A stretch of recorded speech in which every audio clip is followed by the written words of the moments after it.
Halo Cinegrip, bertemu lagi bersama saya Indra dan Lita. kali ini kita akan membahas sebuah film Makassar ya. Yep. Produksi Star Vision dan juga Raya Flix. Yes. Yang berjudul Jodoh Tiga Bujang dari saudara Alvaran Sabran yang mana dia nulis juga ya. Yep, Ditemani bertiga ya. oleh Alwi Shihab dan juga Erwin Wu. Erwin Wu pasti bantu menulis bagian-bagian untuk agak komedinya. Iya. Soalnya Erwin Wu stand up komedian. Oh, bagian Ya. yang lucu-lucu ya. Iya.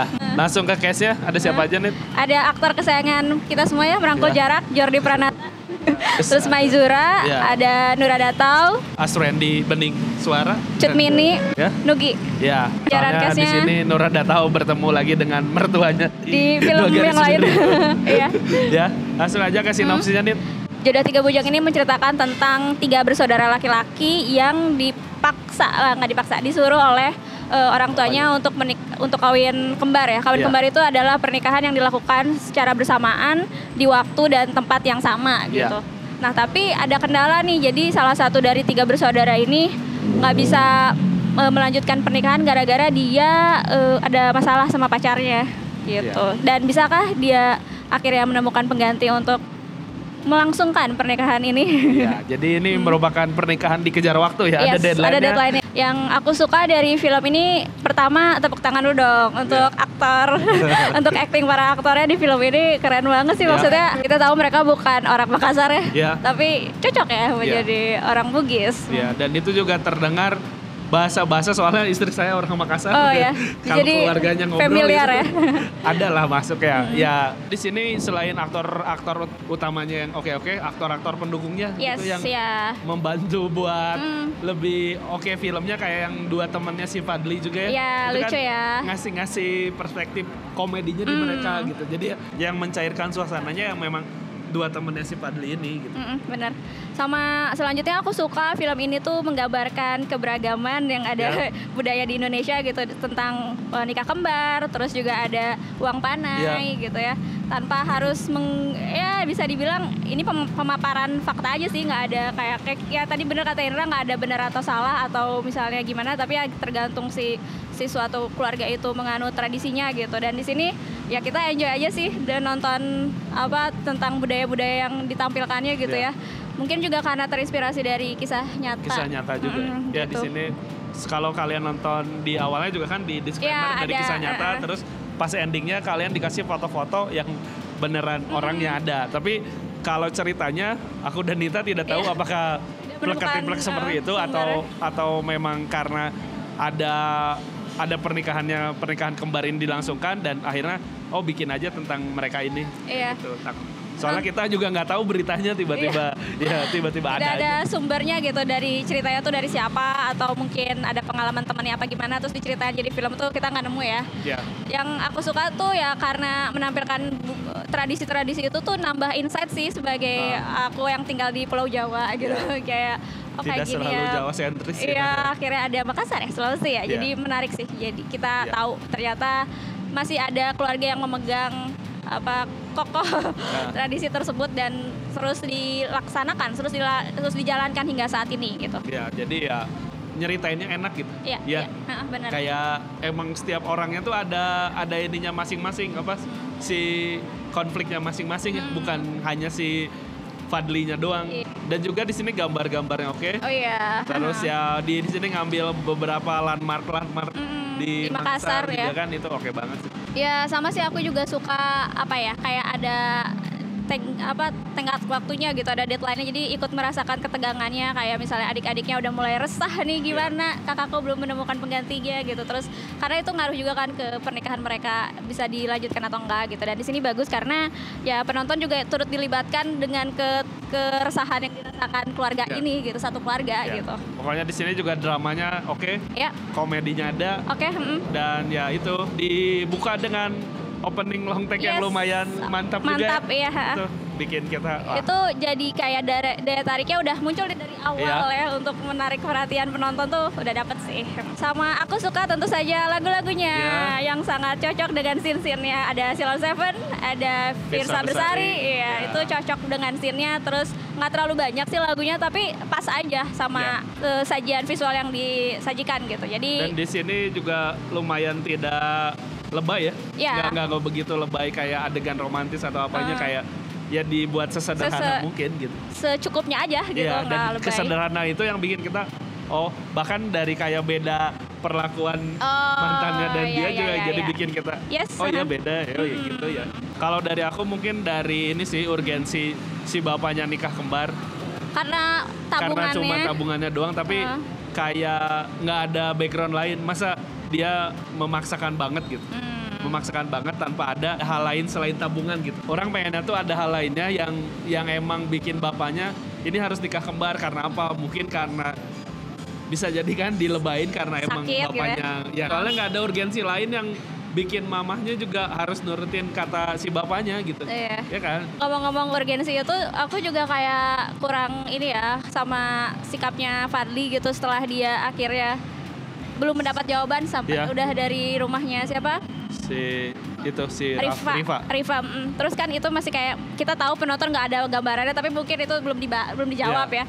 Nah dia tuh sampai sempat kayak saking hopelessnya udah deh anaknya Tante Ina yang beda 10 tahun dari fotonya itu sampai emang segitunya ya. Iya kayak nggak mikirin anaknya. Masa depannya gitu. Maksudnya menikah sekali kan harapannya semua orang pasti menikahnya satu kali udah gitu.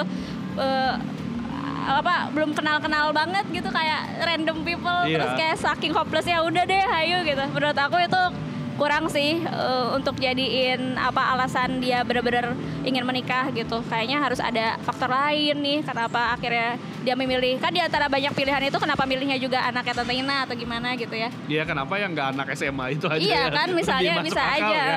Kenapa itu menurut aku itu yang bikin red flag dia sih. Iya. Ya itu maksudnya di situ memang karena si keputusan dari bapaknya yang si otoriter banget. Iya. Oh ya ini mungkin kecenderungan perilaku baby boomer. Yeah.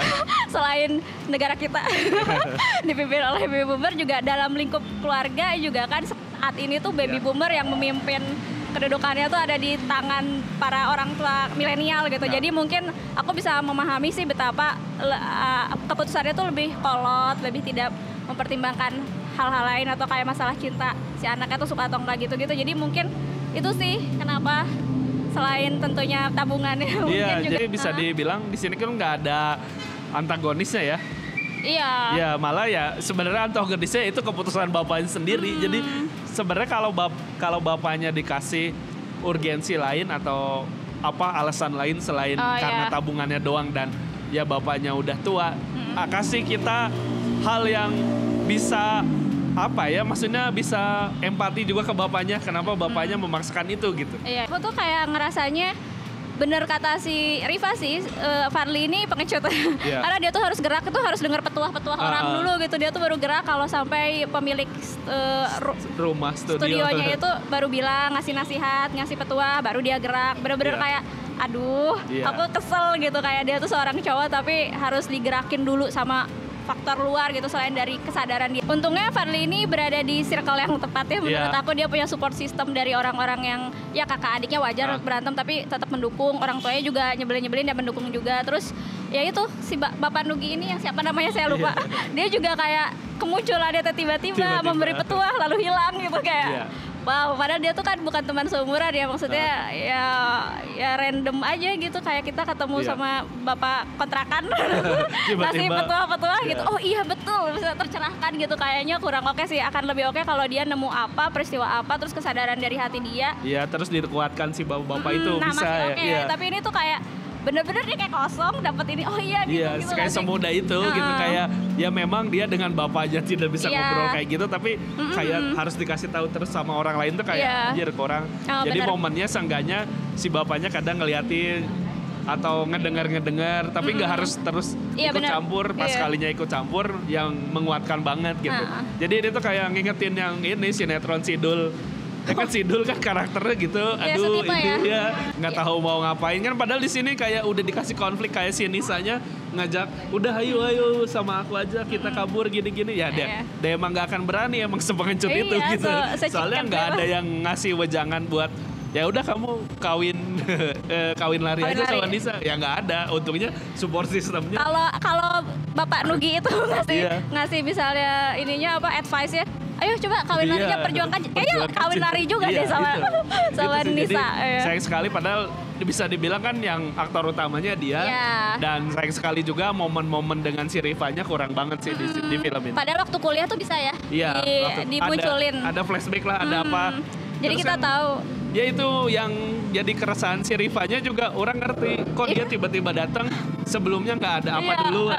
ya Kayak- turut merasakan juga sih kayak ini serius gak sih dia selama ini kita nungguin kan dia juga kan Iya. suka kan tapi nggak ada geraknya Ya gitu. seenggaknya ada ini interaksi di sosmed atau Iya. selalu nge-love di Instagram story kan itu jadi penguat kalau emang si ya dianya tetap nyimpen rasa yang sama benar, gitu. benar, Tapi iya. ini kayak tiba-tiba aja mumpung ada dianya datang Pas ketemu setelah sekian lama tuh Iya. ngajak nikah ya. kan itu agak Iya. red flag juga. Dan di makanya. sini juga kemunculan Musdalifah Basri ya. Yes.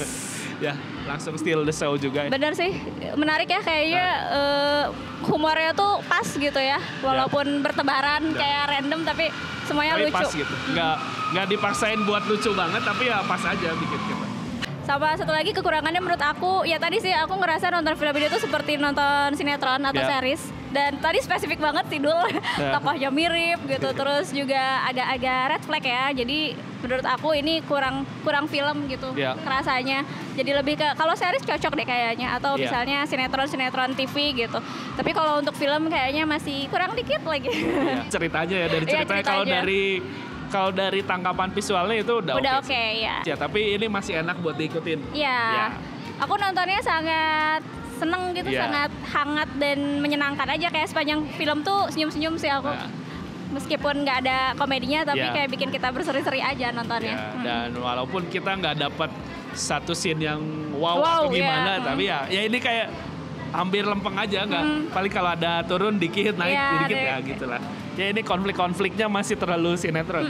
Iya Oke, makanya. scene favorit dulu untuk Ayo. Jodoh Tiga Bujang. Kira-kira ada nggak? Ada dong, ada dua. Yang mana aja? Bukan yang satu sih sebenarnya bukan scene favorit tapi cukup reflektif gitu. Ya. Cuma yang pertama aku suka opening. Nah, Opening tuh kayak benar-benar menunjukkan keseluruhan si film ini tuh bakal kemana gitu Iya. mengarahnya dan itu one take ya kalau aku nggak salah itu bagus karena langsung kita penontonnya tuh langsung kayak menjadi daya tarik aja sih si film ini keren. Ada yang disuka? yang disuka ya itu ini cuma yang scene mogok aja. Kan Iya, itu sama, nge-reflect ada dua scene tentang Iya mogok betul, motor aku kan suka itu beda responnya. Beda respon. Dan ya aku juga suka scene itu, tapi bukan favorit, cuman ya refleksi aja. Tapi itu tuh bisa didebatkan karena yang pertama kenapa si Nisa responnya kayak gitu mungkin sedang dalam tekanan juga ya. Iya betul. Kan dia emang Oh tapi emang ada lagi makna stres gitu. makna lain menurut aku. Apa? Si motor dan kendaraannya motor Iya. dan mogok itu tuh menggambarkan ketidakmapanan. Iya. Maksudnya pertama motor, kedua motornya mogok pula gitu. Iya. Kan itu masalah sama Nisa tuh karena Nisanya tuh merespon seperti itu karena uang panainya tidak terpenuhi gitu Iya. sama si Fadli. Dan sementara sama siapa? Sama Rifa itu kayak udah gue udah selesai sama uang Iya. gitu. Gue udah gak peduli motor mogok, menurut gue ini menarik gitu. Kayaknya dia Dia sehari-hari belum pernah mendapatkan pengalaman itu. itu kan hal-hal yang menurut kita nggak enak sama orang itu bisa jadi hal yang berkesan. Yang menurut aku scene ini tuh dua scene ini tuh kalau digabung jadi hal yang bagus banget sih Iya. buat film ini gitu. Tapi kasihan juga sebenarnya si Nisa. Si Nisa kan memperjuangkan Iya, cintanya sendirian. Sebenarnya si Fadli, nah itulah Iya. yang terjadi di Sidul juga kan. Betul ya, itu Zainab dan Sarah mungkin Iya, bisa itu. mengalami ya di Iya. generasi dahulu Ya, gitu.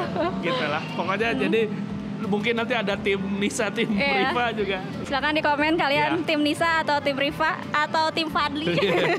Kan dia juga ngomong kamu lama banget manggil orang tuanya. Iya, kenapa Ya maksudnya mungkin Rifa ngerasa kalau emang benar kamu pengen nikah ya langsung aja ke rumah itu. Iya dia mungkin. benar-benar pergerakannya tuh sangat lama dan harus dari Iya. eksternal dulu gitu loh baru bergerak. Tapi kan pas setiap pertemuannya juga obrolannya kayak kosong gitu. Iya, nggak seru ya. Iya gitu. Jadi langsung aja ke skornya nih buat Jodoh Tiga Bujang. Karena ada beberapa kekurangan jadi dari aku 7/10 karena masih seru dan menyenangkan Ya untuk di aku ditonton. juga masih 7 ya karena emang kalau ceritanya masih bisa diikutin, gambarnya oke dan ya konflik-konfliknya walaupun tidak ada yang jelengger juga tapi ini masih bisa ditonton dan ya walaupun masih terlalu sinetron ya kisah-kisah FTV tapi ini layak buat ditonton sih. Yes. Jadi 7 saja dari kita berdua ya. Aha. Oke, mungkin cukup sekian saja review dari kita berdua. Buat kalian juga yang udah nonton Jodoh Tiga Bujang, silahkan komen juga menurut kalian gimana tim Rifa atau tim Nisa, silahkan di komen juga. Dan sampai jumpa di video-video berikutnya, bye-bye.